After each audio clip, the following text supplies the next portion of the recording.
대한민국 국방혁신위원회는 군의 운용 드론을 2배 늘리는 전력 강화 방안을 논의했습니다. 차세대 군단급 무인기인 NC-UAV 블록2가 공개되었으며 이는 다목적 임무를 수행할 수 있는 기체입니다.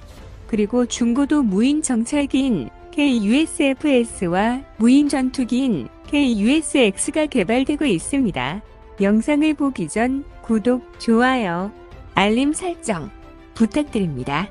얼마 전 대통령 직속 국방혁신위원회는 드론 전력 강화 방안과 물적, 인적 현존 전력의 활용성을 극대화하는 방안의 의견을 냈습니다.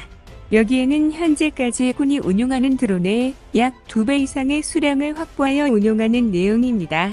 이 결정에는 2022년 북한의 무인기가 대한민국 영공을 침범한 사태가 큰 영향을 미쳤습니다.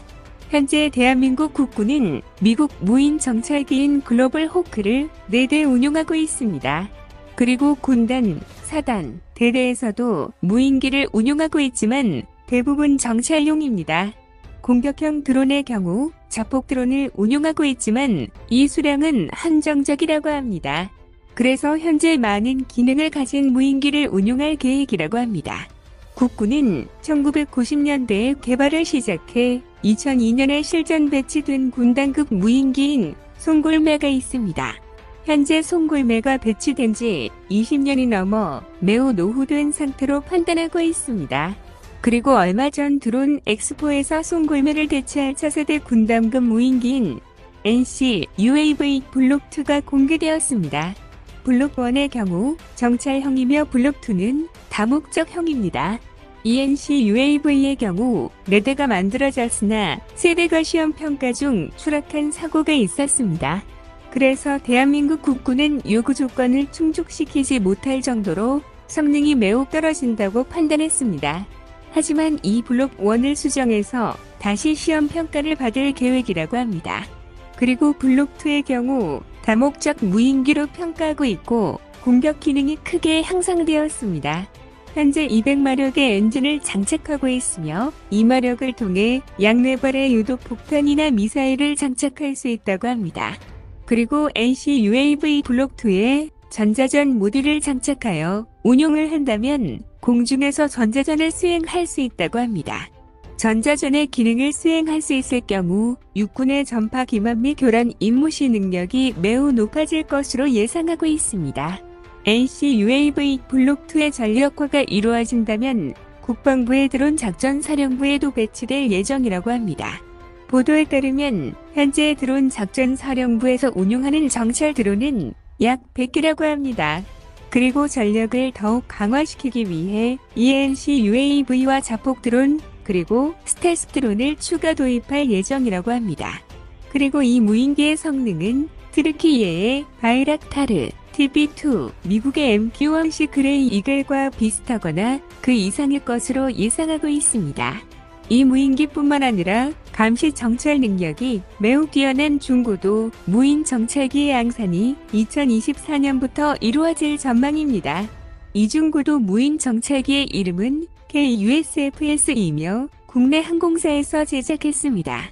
2002년 배치된 송골매 무인기의 운용, 반경이 150에서 200km 밖에 안 나오는 성능을 개량하고자 2006년 한국형 중고도 무인 정찰기 사업이 추진되었습니다. 2008년 군에서 중고도 무인 정찰기 개발을 시작했고 체계 개발과 양산은 국내 항공사가 맡았습니다. 그리고 2010년 국방과학연구소에서 탐색 개발용 CJ기를 생산했습니다. 2011년 CJ기 1호기를 출고했고 탐색 개발을 마쳤습니다. 2020년 이 중고도 무인 정찰기를 운용할 제39 정찰 비행단이 창설되었습니다. 그리고 2022년 개발이 완료되었습니다. 이 무인기의 경우 공격기와 정찰기형이 모두 개발되어 운용될 예정이라고 합니다. 그리고 2023년 3월 방위사업청은 정찰용 중고도 무인기의 국방규격을 제정했습니다. 그리고 2023년 8월 중고도 무인 정찰기의 양산 착수를 발표했습니다. 도입 예산은 9,800억 원으로 예상되며 2028년까지 진행될 예정이라고 합니다. 이 무인기의 전장은 13m, 전폭 25m, 전고 3m, 엔진은 1200마력 터보 프로브 엔진이며 국내 방산업체에서 제작했습니다. 최대 이륙 중량은 5750kg이며 최고 속도는 360km입니다. 그리고 송골매의 작전 반경인 150에서 200km에서 약 500km로 향상되었습니다. 기체에는 전자광학 및 적외선 센서와 합성계 그레이더를 장착합니다. 합성계 그레이더의 경우 전자파를 쏴서 다시 돌아오는 시간차를 계산하여 지형도를 만드는 것입니다. 이는 날씨와 관계없이 정찰 임무를 수행할 수 있습니다. 이러한 장비들을 이용하게 되면 비행을 하면서 움직이더라도 지상을 고정하여 영상 촬영을 할 수 있습니다. 그리고 요즘 가장 핫한 무인기인 가오리 무인기 KUSX가 있습니다. 이 무인 전투기는 2002년 군사개혁위원회에서 시작된 것으로 다단계 발전 전략을 통해 관련 기술을 축적한 후 2010년부터 본격적으로 개발 진행하자는 것으로 만들어졌습니다. 그 이후 이 무인기를 운영할 공군이 뚜렷한 목표를 제시하지 않아 사업에 혼란이 왔던 적도 있었습니다. 하지만 이 무인기는 보람의 사업과 연계하여 기술 축적을 시킴과 동시에 무인 전투기를 위행 비행 제어 기법, 형상 설계 기법, 전파 흡수 구도 등을 연구한다는 목표로 만들어진 무인기입니다. 그리고 형상 연구 사업에서 국내 항공업체가 선정되어 블렌디드 윙 바디 형상의 무인기 형상이 만들어졌습니다. 그리고 이를 바탕으로 풍등 시험과 수많은 시뮬레이션을 거치면서 최적화시키고 무인 공격기 비행 시험기를 개발해 비행 특성과 제어 기법을 시험 진행했습니다. 그리고 애프터버너가 가능한 5,500파운드급 터보팬 엔진을 장착할 것이라고 예상했습니다. 2020년 8월 스텔스 성능의 약 70%를 가진 무인기가 개발되고 있으며 이 무인기의 이름을 가오리 엑스라고 명명했다는 뉴스가 나왔습니다. 가로 14.8m, 세로 10.4m 크기에 중량은 10톤, 비행시간은 3시간 이하, 속력은 마하 0.5라고 합니다. 2020년도에 일반 활주로에서 이착륙 비행 실험을 성공적으로 마쳤다고 합니다. 그리고 2022년에 재원이 다시 발표되었는데 길이가 12m, 높이 3m, 날개 폭은 20m로 늘어났습니다.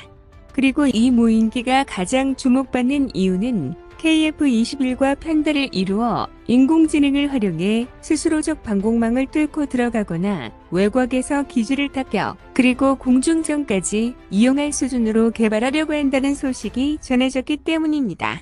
무인기를 이용한 이 무인기 복합체계는 5세대와 6세대의 전투기를 분류하는 조건 중 하나입니다. 현재 KF-21을 사우디와 협력하여 6세대 전투기로 공동 개발을 할 계획이 있다고 합니다. 이 업그레이드까지 많은 시간이 걸리겠지만 큰 문제 없이 개발되어 대한민국의 기술력을 입증하길 간절히 기원하겠습니다. 더 많은 이야기를 원하신다면 구독을, 이번 이야기가 좋았다면 좋아요를 눌러주세요. 감사합니다.